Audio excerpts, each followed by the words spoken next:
La OMS estima que en 2050, alrededor del 50% de la población mundial padecerá miopía, casi 5.000 millones de personas. Hoy en España, más de 1,5 millones de niños sufren este trastorno de la visión. Distintos factores genéticos, ambientales y ópticos influyen en la aparición y desarrollo de esta enfermedad. Pero desde hace un año, uno nuevo aparece en escena, el COVID-19, una pandemia que funciona como acelerador de esta otra, sin embargo, silenciosa.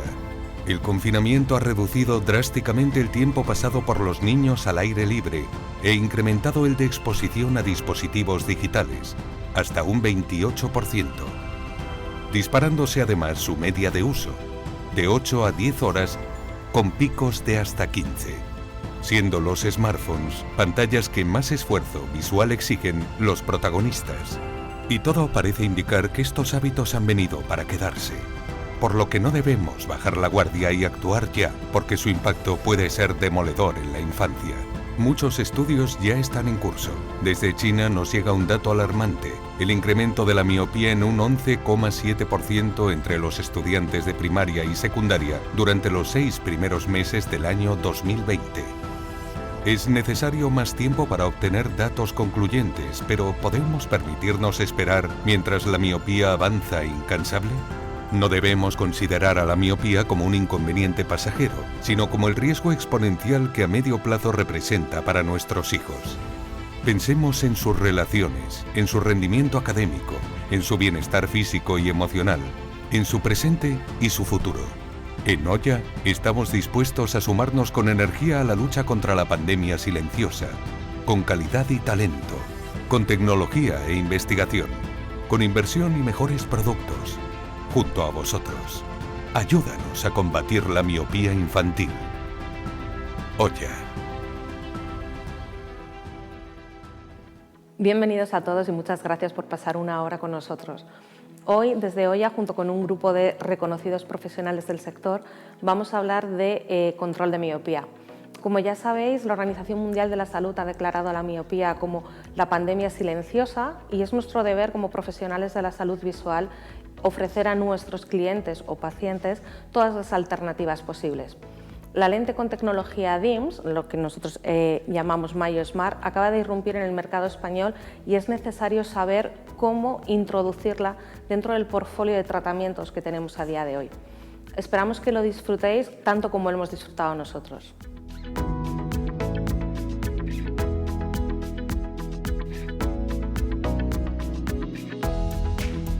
Hola, buenos días a todos. A continuación vamos a hablar de las patologías oculares que se asocian a la miopía. En primer lugar, vamos a entrar en contexto. Como todos sabéis, la miopía es un problema que a día de hoy constituye un problema de salud pública. Su prevalencia ha ido aumentando a lo largo de los últimos años y se espera que esta prevalencia aumente de manera exponencial en los siguientes si no hacemos nada al respecto. Para poneros en perspectiva, a día de hoy tenemos más de 2.600 millones de miopes en el mundo. Esto equivale a una prevalencia en Europa de como del 30-40%, pero se estima que para el año 2050 esta prevalencia va a subir hasta el 55% en nuestro medio. Eso, si lo ponéis de cara a vuestros negocios, a vuestras ópticas, a vuestras clínicas, es como decir que de cada 10 pacientes que entren en vuestra óptica, 5 o 6 pacientes van a ser miopes, lo cual es una carga asistencial muy importante en nuestro medio. Si englobamos y pensamos en los factores de riesgo de esta miopía, tendremos que pensar en factores de riesgo, por un lado, no modificables, los cuales no podemos controlar, y por otro lado los modificables, que son por los que estamos aquí hablando hoy. Si pensamos en no modificables, pues factores como la edad. Lógicamente, a mayor edad, mayor riesgo de miopía. El género. Se ha pensado mucho de si existe mayor tendencia a uno u otro género, pero lo que sí es cierto es que las mujeres parece que tienden a progresar más la miopía y suelen asociar mayor patología asociada a la miopía. En cuanto a la etnia, la raza, hay muchos estudios y, como todos sabéis, en Asia la miopía es mucho más prevalente que en otros continentes, como puede ser África. Factores genéticos, por supuesto, aunque siempre de la mano de los factores ambientales, y la miopía parenteral, que podemos unirla un poco a los factores genéticos, donde se ha visto que si ambos padres, tanto el padre como la madre, son miopes, el riesgo del niño de ser miope es mucho mayor que si ninguno de ellos es miope. Si pensamos en factores de riesgo modificables, bueno, pues actividades al aire libre. El número de horas que un niño pasa al aire libre está directamente relacionado con no solo el inicio de la miopía, sino la progresión de esta. Por eso es muy importante que los niños pasen tiempo al aire libre. ¿Por qué pasar tiempo al aire libre se asocia con miopía? Bueno, fundamentalmente con la exposición ultravioleta, sobre todo longitudes de onda cortas, y también por la secreción de una hormona que se llama la dopamina, que se asocia con la longitud axial. Entonces, disminución de dopamina asocia una mayor longitud axial.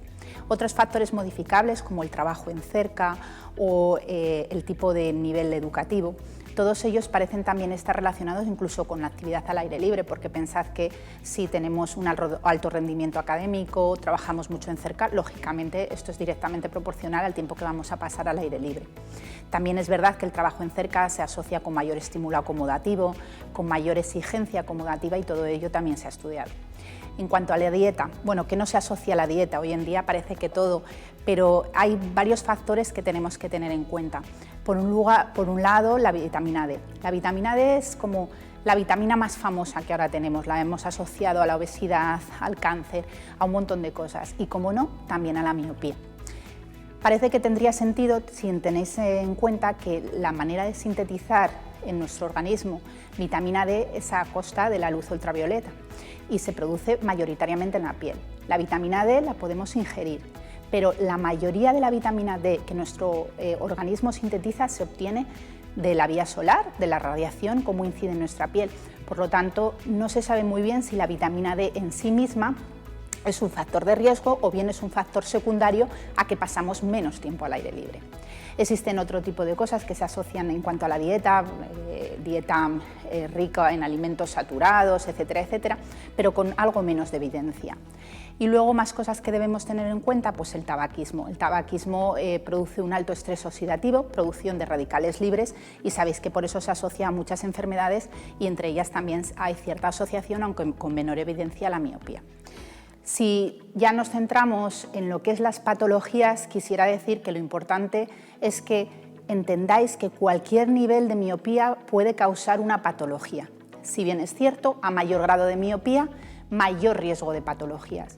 Por lo tanto, olvidaros ya de la miopía como un concepto de defecto refractivo y necesito gafas, sino como un concepto de patología, como un concepto de hacemos algo también para evitar patologías, porque estas patologías producen pérdida de visión irreversible y ahí no hay gafa que lo solucione. ¿Qué cambios produce la miopía en nuestro ojo? Pues veréis, produce cambios a nivel de la esclera. La esclera es tejido conectivo denso, como los tendones en nuestro cuerpo, y ese tejido conectivo denso tiene una gran matriz que está totalmente susceptible a cambios. Es dinámica, es elástica y se puede elongar. Esta elongación de los tejidos y estructuras oculares que va a hacer que haya cambios anatómicos y cambios topográficos. Pero acordaros, la esclera es elástica, la retina no, de manera que tu ojo crece, pero hay estructuras como los vasos sanguíneos o la retina que no pueden crecer con ello, y eso puede ocasionar patologías en el ojo. ¿Qué más cosas tendréis que tener en cuenta? ¿Por qué nos preocupa? Os lo decía antes, nos preocupa porque se asocia a patologías y ese riesgo de patologías es directamente proporcional a la cantidad de miopía. Pero recordad, tú puedes tener un desprendimiento de retina con una miopía de -1 y no tenerlo con una de -7. Es decir, no penséis que porque alguien tenga -1 o -2 dioptrías ya no va a tener un desprendimiento de retina. Eso sí que existe, pero para nosotros cada dioptría cuenta. Y como sabemos que a mayor riesgo de mayor miopía, mayor riesgo de patología, intentamos hacer algo y tomar una iniciativa en ello, ¿de acuerdo? Por eso es importante que intentemos que todos los niños desde el principio tomen iniciativas para frenar esta progresión de la miopía. ¿Qué más patologías tenemos que tener en cuenta? El glaucoma. Sabéis que es una neuropatía óptica progresiva y que a día de hoy es una patología de las más frecuentes en nuestro medio. ¿Y por qué los miopes tienen más glaucoma? Pues fijaros, si os fijáis en la imagen, veréis que tal y como se inserta el nervio óptico que está rodeado en la zona de la esclera, esa zona es muy susceptible y mucho más débil, por así decirlo, a fluctuaciones de la presión intraocular. Pensad que un ojo fuerte con una esclera resistente será mucho más resistente a una presión intraocular alta que un miope. Cuando estoy en consulta de glaucoma y veo a miopes magnos, vemos glaucomas muy avanzados avanzar con tensiones de 18 milímetros de mercurio, pero es que esa tensión quizá es demasiado para ese miope. Entonces pensad que estos miopes van a tener Mayor riesgo de glaucoma, sobre todo primario de ángulo abierto, y además a mayor miopía, mayor prevalencia de glaucoma. Otras patologías muy conocidas son las cataratas, como sabéis, una catarata subcapsular posterior, que es una de las que más produce un decremento en la visión y por lo tanto son pacientes jóvenes con cataratas precoces y habitualmente subcapsulares posteriores que acaban en nuestros quirófanos y que operamos, pero también con todo el riesgo que tiene meter a un joven miope magno en quirófano por una cirugía de cataratas. A patologías, más patologías maculares, pues entre ellas la de DMAI, pero esta vez juega en nuestra contra. Así como os he dicho hasta ahora que a mayor miopía, mayor riesgo de estas patologías, parece que la degeneración macular se asocia más a hipermetropía como que a miopía.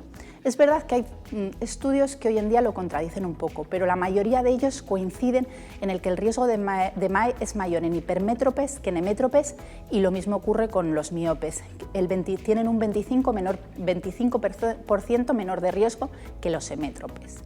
Retinopatía diabética, muy similar a lo que os contaba con la DMAI. Pues fijaros, los vasos en un miope, como están elongados, digamos que esa manera de llevar la glucosa a través de esos vasos sanguíneos está más dificultada y si tú lo piensas dices, bueno, en este caso juega a mi favor. La glucosa en un vaso sanguíneo es como un corrosivo que tú echas en una tubería, tú no lo quieres tener. Y si la glucosa llega con mayor dificultad a una retina miope, quiere decir que el daño que va a producir va a ser menor.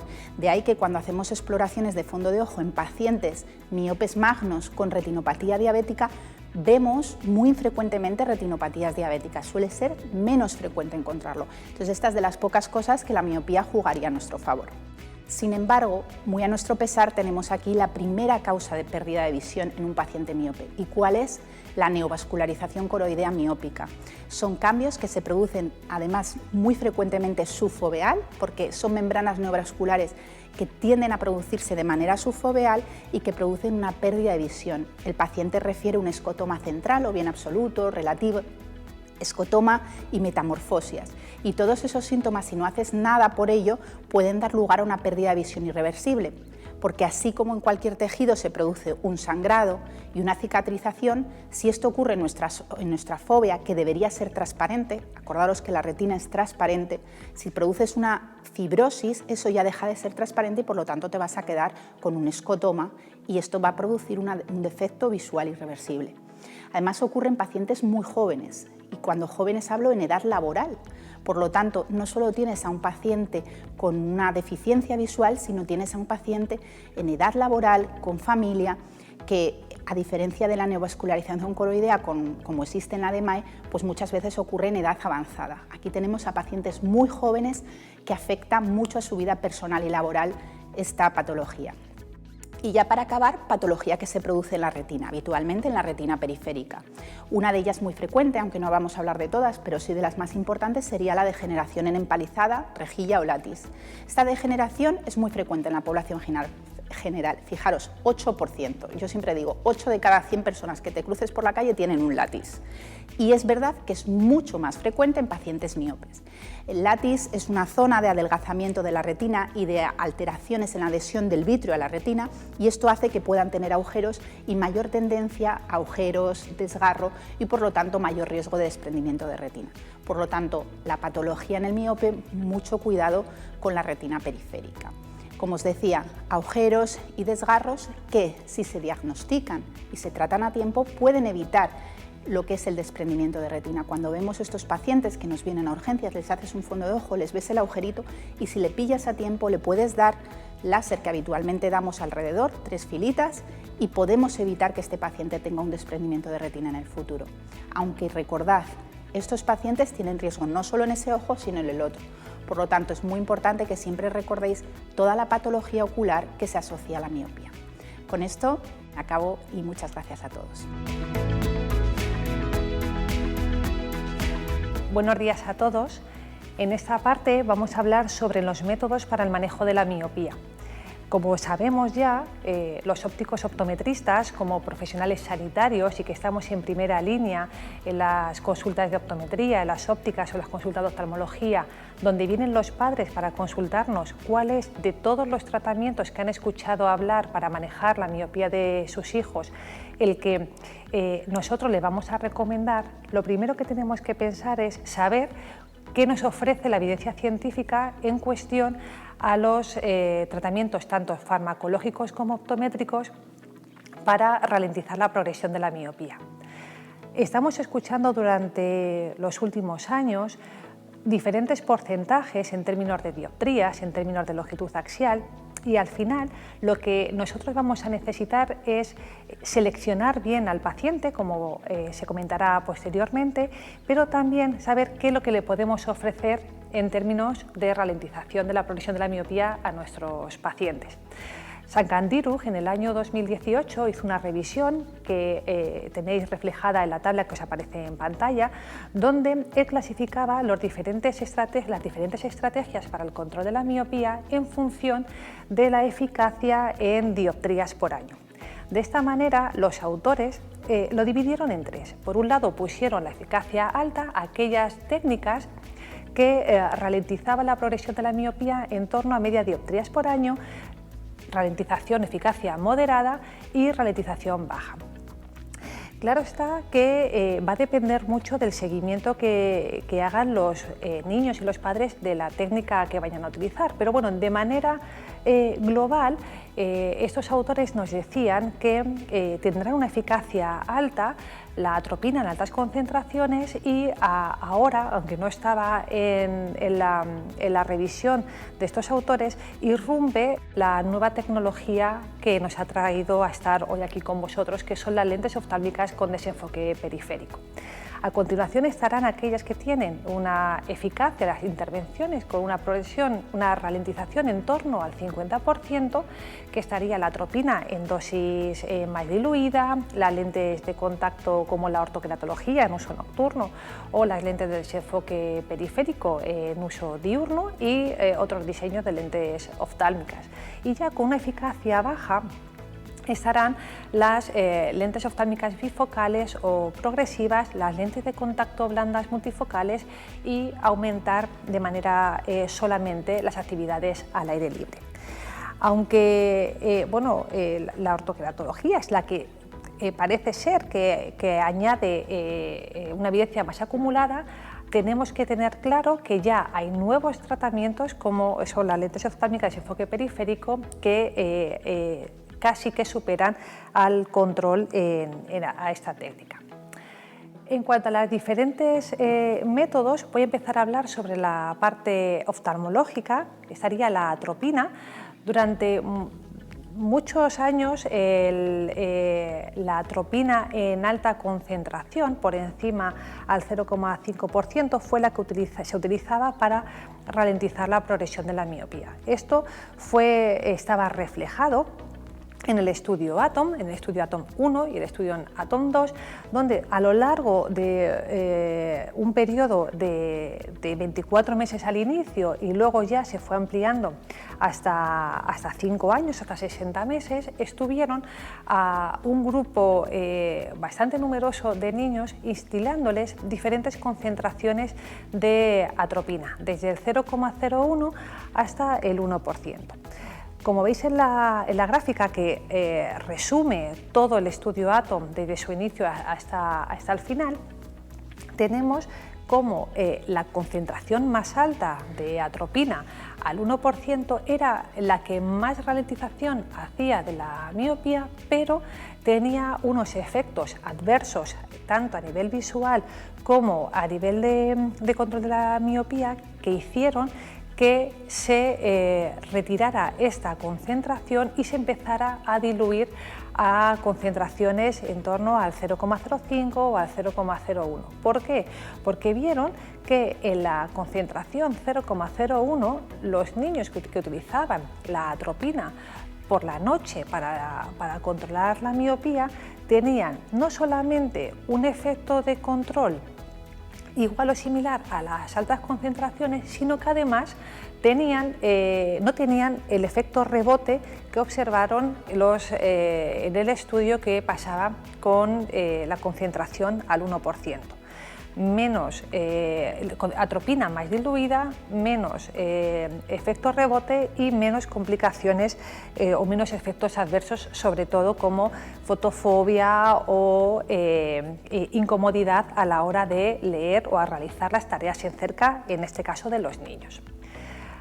Recientemente se publicó el estudio LAMP, que lo que hizo fue coger la baja dosis que tenía el estudio ATOM y comprobó con dos dosis más. En este caso, LAMP llegaba con la dosis a 0,01 y 0,05, el estudio LAMP utilizó el 0,025 y vio que tenían una eficacia similar a la obtenida con la dosis baja del estudio ATOM 2 y tenían al final igual menos complicaciones y menos efectos adversos. Por eso no nos debemos extrañar si en algún momento nuestros pacientes nos vienen a consulta y nos dicen que le han pautado una dosis por encima del 0,01 o les han pautado dosis progresivas hasta conseguir llegar al 0,05, que fue la máxima eficacia tanto refractiva como en términos de longitud axial que se observó en el estudio LAMP. Dentro de los tratamientos ópticos para el control de la miopía, en esa base de la pirámide de evidencia científica, lo que decía antes, que la que más evidencia acumulada en revisiones por pares tiene la ortoqueratología. La ortoqueratología, por un lado, nos va a permitir el control de la miopía en los niños, pero también nos va a permitir que vean bien durante el día en ausencia de gafa o de lentes de contacto. Esto no sucede, por ejemplo, con la atropina, que nos hace dependientes de un sistema de corrección. Dentro de del efecto que hace la ortoqueratología, lo que va a hacer va a ser la lente de contacto que tenéis en la imagen a la parte de la izquierda, va a generar durante la noche un moldeo de la superficie corneal, aplanando y adelgazando el epitelio corneal central e incurvando y engrosando la medioperiferia. Por la mañana, cuando nos quitamos la lente de contacto, el efecto que tenemos sobre la superficie corneal es el que veis en la otra mitad de la imagen. Una parte en tonos azules, que es la que ha corregido la miopía o el astigmatismo, la combinación de ambos, y ese anillo centrado, que va a ser importante que busquemos, encontremos un anillo centrado en el área corneal y potente, para conseguir el efecto que tiene la ortoqueratología en su base científica para el control de la miopía. ¿Qué es cuál? Bueno, pues es cambiar el desenfoque periférico hipermetrópico, que es una de las teorías sobre la progresión de la miopía. Durante el uso de la lente de contacto, ese aumento de la curvatura de la medioperiferia va a hacer que los rayos que entran por la zona fuera del eje se encuentren en la zona más potente y focalicen por delante. Veis en la gráfica la refracción periférica en un grupo de niños desde el inicio, antes de comenzar la ortoqueratología, hasta 12 meses después, cómo ese desenfoque hipermetrópico periférico va cambiando a un desenfoque miópico. Esa va a ser una de las bases de la teoría del control de la miopía con la ortoqueratología y con aquellos diseños que juegan con el desenfoque periférico. La ortoqueratología tiene sus indicaciones y tiene sus contraindicaciones y debemos explicárselo a los padres para saber si ese va a ser el método más adecuado para sus hijos. En términos refractivos vamos a poder hacer de una manera, con los diseños que tenemos actualmente, de manera segura y eficaz, corregir defectos refractivos hasta 8 dioptrías de miopía en algunos casos, aunque es verdad que cada vez somos más moderados y vamos a menos miopía, a astigmatismos hasta 4 dioptrías, puesto que hay diseños para tal, pero la base va a estar en la selección del paciente.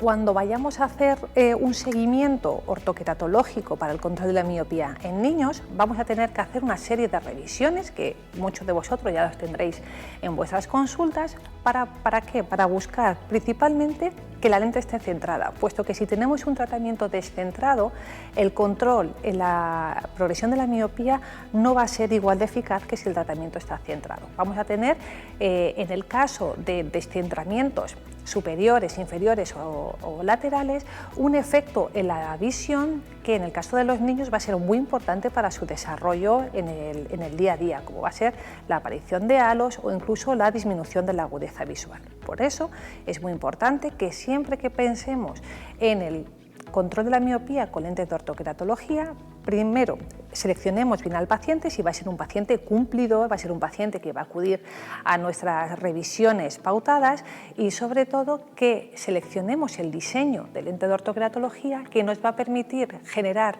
los suficientes cambios para que al final tengamos un tratamiento centrado y que sea seguro desde el término tanto de salud ocular como en términos refractivos. En el siguiente paso, bueno, como decía antes, más o menos en la misma línea van a estar las lentes de contacto blandas para el control de la miopía. En este estudio de la doctora Laura Remon podemos ver los diferentes diseños de lentes de contacto que hay actualmente para, que pueden jugar con esa parte del desenfoque periférico que queremos generar como base en la teoría del control de la miopía. Vamos a tener diseños bifocales que van a ser alternantes o concéntricos y diseños multifocales que pueden ser asféricos o diseños concéntricos.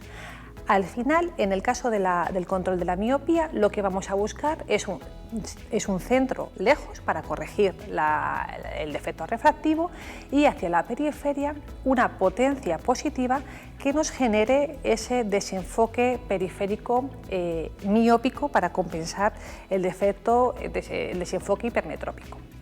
Como vemos aquí, en el caso de los niños, cuando utilizamos lentes de contacto para control de miopía, empezamos a usarlo a partir de por encima de los 7, 8, 9 años de edad. Es verdad que los padres al principio en el tema de las lentes de contacto son un poco más reacios, puesto que consideran que sus hijos no pueden estar capacitados o no van a ser responsables a la hora de ponerse las lentes, y a medida que va aumentando la edad, se van acercando a la adolescencia, el uso de las lentes de contacto va aumentando. Las lentes de contacto blandas para control de miopía, la de desenfoque periférico, las lentes de gradiente o los diseños bifocales, lo que van a hacer va a ser cambiar las propiedades ópticas de la córnea. Con la lente de contacto puesta, como vemos en la imagen del estudio realizado por González Meijome y colaboradores, vemos los diferentes perfiles de potencias de las lentes de contacto blandas para control de miopía, y lo que vemos es que, por un lado, vamos a tener el centro lejos para ver bien, la adición en la periferia que nos va a inducir, por un lado, un aumento de la potencia, un aumento de las aberraciones, y esa conjugación del aumento de las aberraciones con el aumento de la potencia está en el objetivo de controlar la miopía en los niños. En cuanto a la lente oftálmica, durante muchos años la hipocorrección parecía que podía generar algún efecto en el control de la miopía. A día de hoy se sabe, se acepta y ya no hay discusión en que hipocorregir no solamente no tiene un efecto en el control de la miopía, sino que además tiene un efecto perjudicial para los niños a los que les realizamos una hipocorrección. Dentro de las lentes oftálmicas también existe evidencia del uso de lentes bifocales o de lentes bifocales prismáticas o de lentes progresivas para ralentizar la progresión de la miopía, pero los que estáis un poco más actualizados y a los que no os lo comentamos ahora, su eficacia es muy débil. Primero porque va a haber una dependencia real al uso de la lente, al posicionamiento de la lente, para que los niños estén mirando siempre por la zona en la que le vamos a generar esa ayuda para cerca, y eso con un progresivo, con un bifocal, es complicado de solucionar.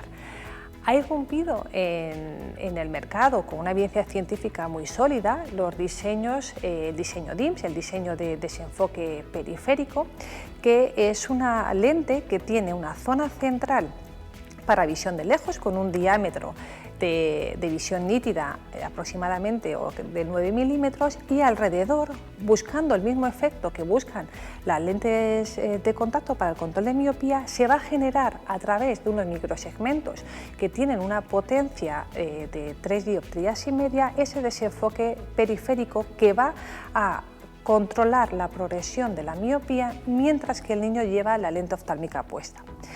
En el estudio, los resultados que presentan LAM y colaboradores vieron que los niños que utilizaban las lentes oftálmicas de desenfoque periférico, el diseño DIMS, tenían un mayor aumento de la progresión, o sea, tenían una mayor ralentización de la miopía, no solamente en términos de dioptría, sino también en términos de longitud axial. ¿Qué debemos tener en cuenta? Debemos tener en cuenta cuando vayamos a adaptar una lente oftálmica cuál es el estado de las forias y cuál es el estado del retraso acomodativo. Es decir, tenemos que hacer una revisión optométrica de la visión binocular completa, porque dependiendo de si estamos ante un niño exofórico, endofórico o ortofórico, o si estamos ante un niño con un alto o un bajo retraso acomodativo, la lente oftálmica de selección será una o será otra. Por lo tanto, ¿cuál va a ser el método más adecuado para controlar la miopía viendo la evidencia científica que tenemos hasta el día de hoy? Bueno, pues el método más adecuado va a ser el que veis que estaría la ortoqueratología, lentes de contacto blanda y de desenfoque periférico y las lentes DIMS como la máxima evidencia científica, pero debemos conocer a nuestro paciente, debemos conocer su entorno, debemos ante todo saber que tenemos que empezar cuanto antes a manejar la miopía en niños y debemos documentarlo, no solamente en términos refractivos, sino también en términos de longitud axial, puesto que ambas van a ser las medidas que nos van a indicar si el tratamiento de primera opción que elegimos para nuestros niños es el que nos está dando los mejores resultados o debemos cambiar a otro tratamiento. Muchas gracias.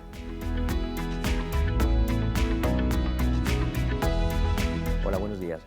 Bueno, yo os voy a contar sobre todo cuál creo que debe ser el papel del óptico en la miopía. Vale, primero ante todo debemos pensar que vamos a estar tratando con niños y como tal tenemos que conocer pues, algunos conceptos claves del proceso de metropización. Vale, bueno, pues hasta ahora lo que sí sabemos o lo que hemos aprendido es que el niño al nacer tiene más o menos un grado X de hipermetropía, que según llegábamos a los 6 años de vida más o menos se estabilizaba en una graduación, creíamos entender más o menos neutra, sí a veces se toleraba con un poquito de hipermetropía y que a partir de entonces, pues sobre todo pues por factores ambientales y genéticos, esto podía derivar en una evolución miópica y en una progresión de la miopía. Vale, pues sí es verdad que si nos fijamos en estudios hechos, sobre todo por Muti, por Ingram, hace ya mucho tiempo, ellos comentaban que había una horquilla, digamos una campana de Gauss bastante abierta, en la que podría haber bastante frecuencia casos, sobre todo de miopías leves, hipermetropías leves, y que también cuando íbamos creciendo, cuando íbamos teniendo más edad, sobre todo ya llegando a los 3 años, se entendía que todavía podía ser algo razonable tener una miopía un poquito leve, y una hipermetropía leve. Lo que quedaba un poco de fuera de este margen eran lo que eran las hipermetropías ya medias, moderadas, que se habían quedado sin esa evolución. Esto choca un poco con el concepto que tenemos, sobre todo hoy en día, el miedo que tenemos del control de la miopía. Cuando nosotros vemos un niño de una corta edad y de entrada vemos que ya tiene una miopía leve, pues rápidamente queremos compensarla, queremos tratarla, ¿no? Pero tenemos que entender que la metropización es ese proceso realmente que hace que nuestro ojo madure. En general, claro está, si vemos que hay miopías que son muy marginales, hipermetropías muy marginales, si hay anisometropías, si hay ambliopías, pues lógicamente, y en casos de estrabismo sobre todo, hay que tratarlo desde el primer momento. Pero en casos que no se da esto y que vemos leves miopías, esto bueno, pues está ahora mismo un poco en tela de juicio, ¿vale? Hay estudios, sobre todo hechos por la Academia Americana de Optometría, en los que nos dice que en una edad temprana, entre 1 o 3 meses, podemos no compensar miopías que puedan llegar hasta -4 o hipermetropías hasta +6, ¿vale? Esto que nos suena un poco o que nos raya, es verdad que cuando va yendo, digamos, vamos creciendo, este margen va siendo menos tolerable, ¿no? Y tenemos que compensarlo cuando ya sea muy marginal, pero todavía podría ser tolerable una miopía casi de hasta -2, hasta +4, una hipermetropía de +4, y no haría falta compensarlas si es verdad que llevar un seguimiento y que cumplan un mínimo pues, de las características que comentaba antes, de no tener ambliopía, no tener anisometropía, no tener estrabismos y tener una agudeza visual y un rendimiento razonable en su entorno, ¿vale?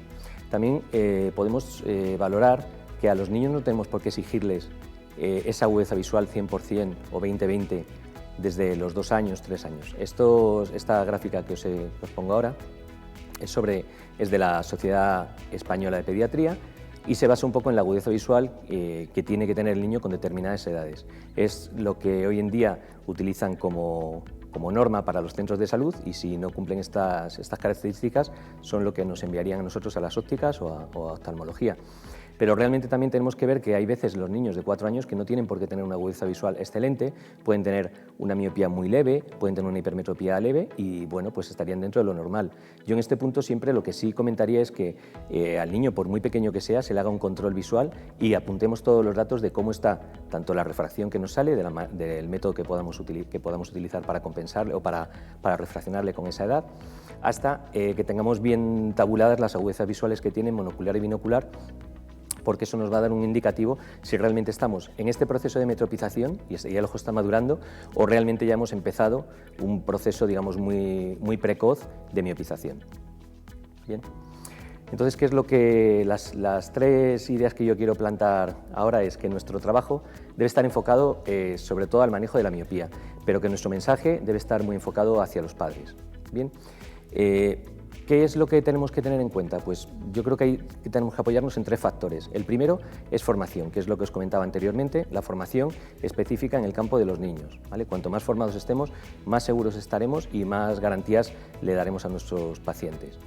Una información también que estemos informados en otros ámbitos laborales, también sepamos de pediatría, también sepamos de evolución de los niños, tengamos información sobre todo pues, lo importante que son las horas del sueño, las horas de luz y que seamos capaces de actuar. Como tal, si tenemos esta formación y esta información, tenemos que ser capaces de actuar. Dentro de la formación, pues todo lo que os he comentado anteriormente, podría entrar el proceso de metropización y cuándo empezar a tratar un tema de evolución miópica. Pero sobre todo es que además estamos obligados, digamos hasta cierto punto, porque el decálogo, está sacado del decálogo del Colegio de Ópticos y dice que el óptico está formado y autorizado legalmente para determinar el estado de la salud visual de nuestros niños, de todos nuestros pacientes, pero lógicamente también de los niños y como tal debemos actuar. La información, ¿por qué es importante tener esta formación? Porque si nosotros tenemos esta formación somos capaces de informar a nuestro entorno y sobre todo lo que comentaba antes a los padres y decirles pues, cuáles son los factores que pueden acelerar esa evolución de la miopía y cuáles son las posibilidades de que su hijo sea más o menos miope, pues cuidando lo que decíamos, tanto el entorno visual, estar al aire libre y los factores genéticos que también son importantes en este caso. Esta diapositiva me la ha cedido mi compañera Laura Batres, no me voy a parar en ella, pero es igual. Es importante que algún tipo de información sobre no solo nuestro trabajo, sino también el que utilizan otros profesionales, tengamos en nuestra consulta y que seamos capaces incluso de poder enseñárselo al padre para que ellos lo valoren y lo tengan en cuenta y puedan abrir ese abanico de posibilidades que se dan para tratar la miopía en su niño. Y como tal, pues es lo que digo, la actuación cómo debe ser, pues yo pienso que la actuación debe ser prioritario informar a los padres, no decirles que le vamos a vender un cristal, una lente o un X, sino informarles de todas las posibilidades que hoy en día en el mercado, de las que estén a nuestro alcance y las que no estén, pero sin dar una información honesta y veraz sobre todos los tratamientos que existen hoy en día. Buenos días a todos. ¿Qué es MayoSmart? MayoSmart es una lente oftálmica con la ya mencionada tecnología DIMS. Es una solución para el manejo de la miopía. Es una solución no invasiva y segura, como cualquier otra lente oftálmica, y además tiene una eficacia demostrada en diferentes estudios clínicos. Tiene una eficacia del 59% en la ralentización del aumento del equivalente esférico y del 60% en el aumento, ¿no?, de la longitud axial. ¿Pero en qué se basa MayoSmart? ¿Cómo funciona esta tecnología DIMS? La primera imagen es la de un ojo miope. En el ojo miope las imágenes focalizan por delante de retina. Los rayos que entran en nuestro ojo forman esa imagen por delante y se traduce en que el paciente ve mal de lejos, aunque depende del grado de miopía, puede ver mal a todas las distancias. Tradicionalmente todos hemos adaptado lentes monofocales, negativas, divergentes, para conseguir, ¿no?, valga la redundancia, que los rayos diverjan y que la imagen se proyecte en esa retina central. Pero, ¿qué pasa en la retina periférica? En la retina periférica los rayos no caen por delante, los rayos caen por detrás. Es una imagen virtual típica del ojo hipermétrope. Se está produciendo un desenfoque periférico hipermetrópico. Y este desenfoque hipermetrópico lo que hace es crear una señal de crecimiento. Si el ojo crece, la imagen finalmente va a estar perfectamente proyectada, pero lo que hacemos es entrar en un bucle. Con la lente negativa conseguimos que en retina central la imagen esté perfecta, pero en retina periférica no, cae por detrás. Si aumenta la potencia, vuelve a pasar lo mismo. En retina central caerá perfectamente y en retina periférica no. Lo interesante es eliminar esa señal de crecimiento. Es por eso que consideramos una buena solución una lente oftálmica que tenga en cuenta esa retina central y esa retina periférica.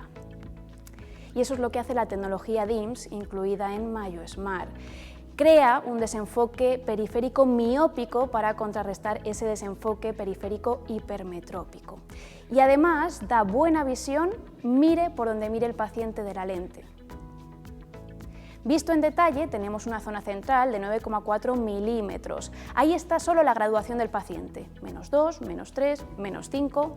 Y tenemos una zona de tratamiento de 33 milímetros de diámetro. Ahí tenemos distribuidas en forma de panal de abeja, como podéis ver, 396 islas de desenfoque.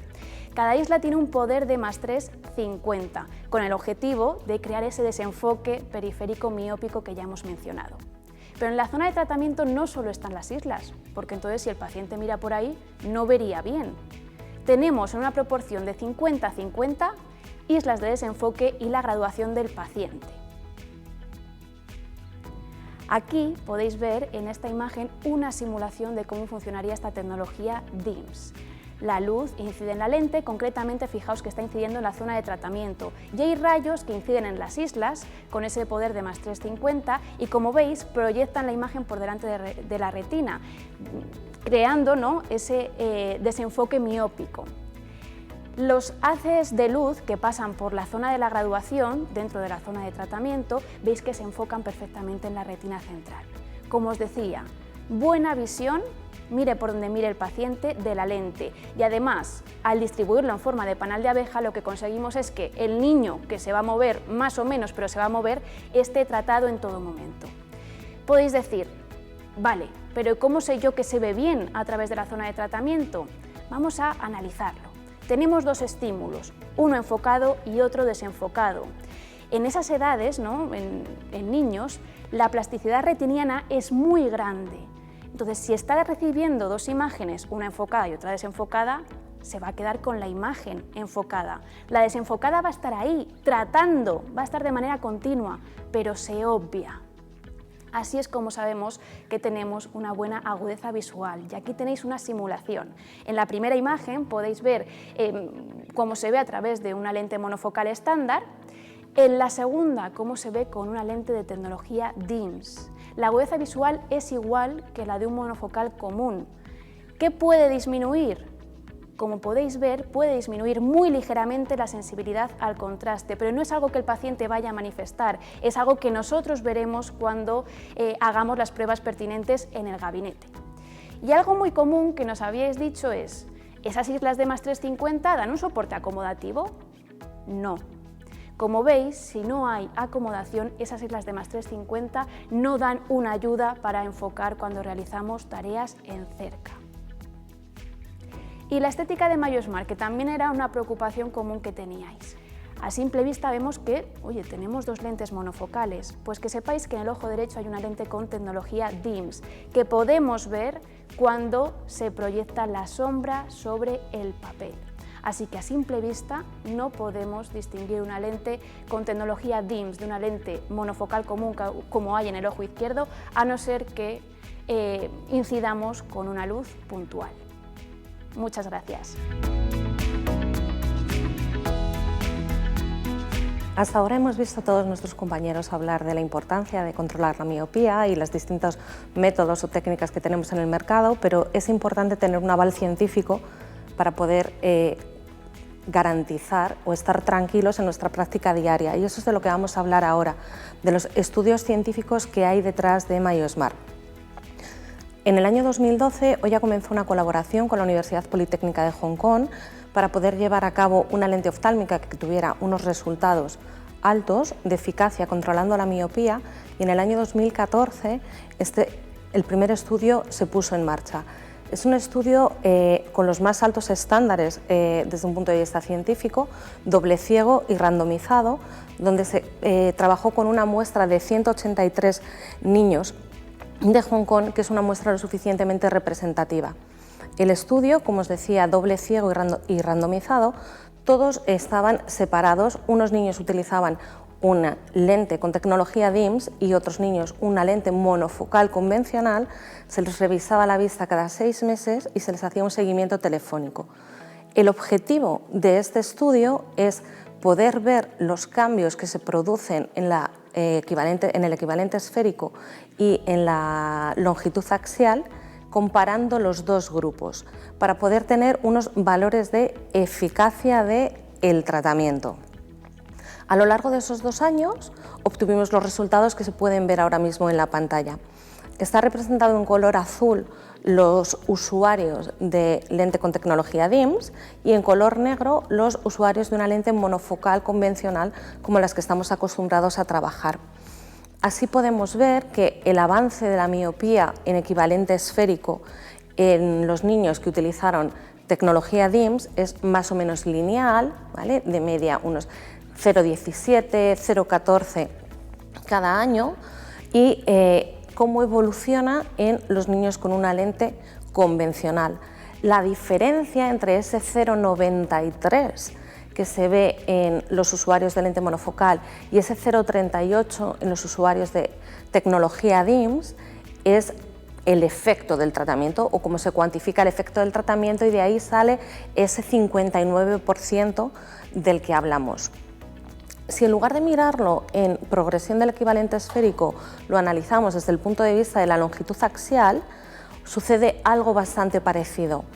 Los datos obtenidos por los usuarios con tecnología DIMS son lineales. Durante el primer año aumenta la longitud axial 0,11 milímetros y durante el segundo año 0,10, que sumados son 0,21, mientras que la progresión en los ojos de los niños con lente monofocal convencional es muchísimo mayor.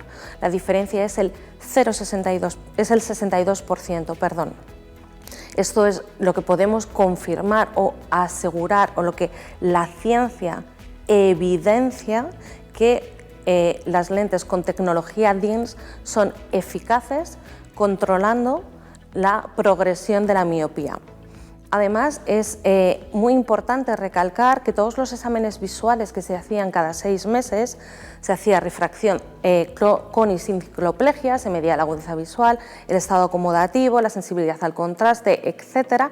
Y todos los parámetros son normales, no se ve deteriorado desde un punto de vista clínicamente significativo ninguna de las capacidades. Con lo cual, los resultados del estudio pueden garantizar o confirman como conclusión que las lentes con tecnología DIMS ralentizan la progresión de la miopía de media un 60%. Se puede considerar que este tipo de solución, al ser una lente oftálmica, es segura, y con los resultados que da son fáciles de utilizar y aptas para los usuarios. Pasado este tiempo, se podría decidir, bueno, pues ya no hacemos más estudios, o se puede continuar haciendo estudios que lo que se llaman son estudios de seguimiento. ¿Por qué son necesarios este tipo de estudios? Bueno, son necesarios por muchos motivos y se extraen diferentes conclusiones del estudio del que os voy a enseñar ahora, pero es muy importante tener este tipo de estudios para asegurar que a lo largo del tiempo utilizando esta solución, no existe ningún deterioro de ninguna capacidad visual o de la eficacia en la ralentización que no se haya puesto de manifiesto durante el primer estudio. Entonces, este estudio es un estudio diferente porque aquí ya no hay un grupo de control. En este estudio todos los niños utilizan lente con tecnología DIMS, pero están separados en dos grupos porque son los mismos sujetos que participaron en el primero. Los que ya llevaban lente con tecnología DIMS durante los primeros 2 años continuaron llevándola, y los que en el primer estudio eran considerados el grupo de control, que llevaban un monofocal, pasaron a utilizar lente con tecnología DIMS. ¿Qué nos permite saber este estudio? Bueno, pues nos permite saber no solo si sigue siendo eficaz, sino si a los niños más mayores o después de haber utilizado otra solución para corregir su defecto refractivo, la tecnología DIMS es eficaz controlando su miopía. Porque los niños, cuando empezaron a hacer el estudio, el primero, el del año 2014, tenían una franja de edad de entre 8 y 13 años. Cuando pasamos a este segundo estudio de seguimiento, los niños tienen 2 años más, entre 10 y 15. Y hay niños que empiezan a utilizar la tecnología DIMS a los 15 años, que es una edad que para muchos de nosotros, desde un punto de vista clínico, siempre consideramos que son mucho más mayores. Pues vamos a ver qué resultados se obtienen pasados esos 2 años. En esta gráfica podemos ver los datos de los niños que utilizaron la tecnología DIMS durante los 36 meses. Los 12 primeros meses pues están las cifras que ya hemos compartido anteriormente, y en el tercer año obtenemos una progresión que, si vemos aquí en la parte de la derecha, progresión anual, es más o menos lineal. El primer año la ralentización es de 0,17 dioptrías, segundo 0,21, que es algo esperado, que el segundo año baje un poquito el efecto, y en el tercer año vuelve a subir, pero no porque suba, lo importante no es si sube o no sube, lo importante es que es un efecto lineal y que es sostenible. Después de 3 años el tratamiento sigue siendo efectivo. Los niños que pasan a utilizar lente DIMS después de haber utilizado lentes monofocales durante los 2 primeros años, vemos cómo abruptamente se ralentiza la progresión de su miopía. Habiéndoles avanzado la miopía durante los primeros años en términos de equivalente esférico 0,55, 0,38, aquí pasamos a 0,05, es decir, ralentiza, prácticamente frena, aunque no es una cifra, no es una palabra que nos guste decir. Lo que es significativo es que hace efecto. A estos niños también la tecnología DIMS empieza a hacerles efecto. En términos de longitud axial pasa lo mismo. Los primeros años la longitud axial aumenta 0,32, 0,21 de media, y el tercer año 0,12. En el grupo con tecnología DIMS, que no he querido poner aquí en la misma gráfica, todos los años aumentaba 0,10, 0,11, que según algunos estudios es el valor normal de un ojo no miope, y podemos concluir que en términos de longitud axial la tecnología DIMS es efectiva en todos los niños, aunque hayan utilizado anteriormente un tratamiento previo.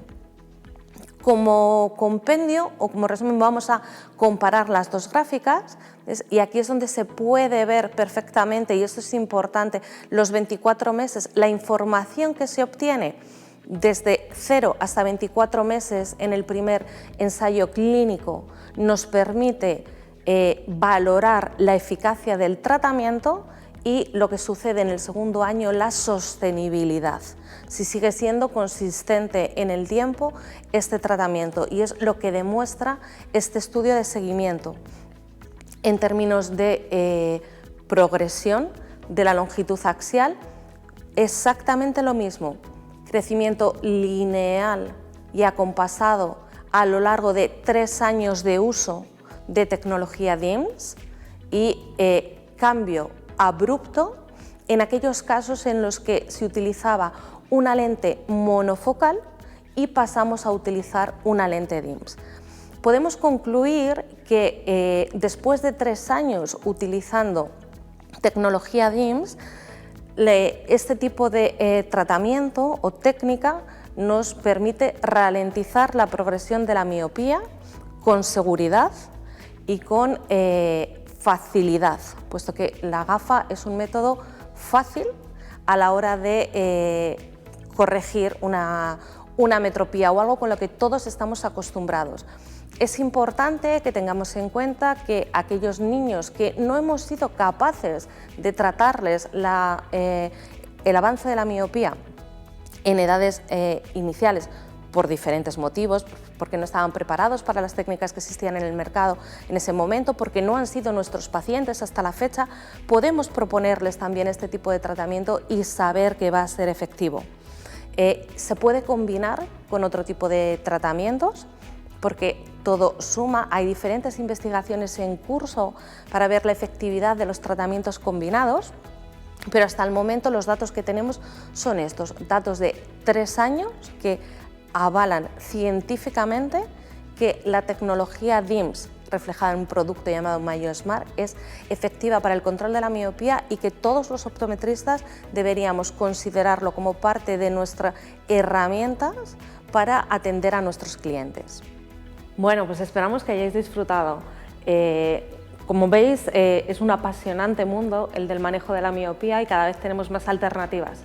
Puede que os hayan surgido algunas dudas. Si es así, aprovechar y utilizar el canal que Optom pone a vuestra disposición, donde tendréis una comunicación directa con nosotros y nos encargaremos de resolver todas aquellas cuestiones que os hayan podido surgir. Una vez más, reiterar nuestro agradecimiento por este tiempo y disfrutar del Optom.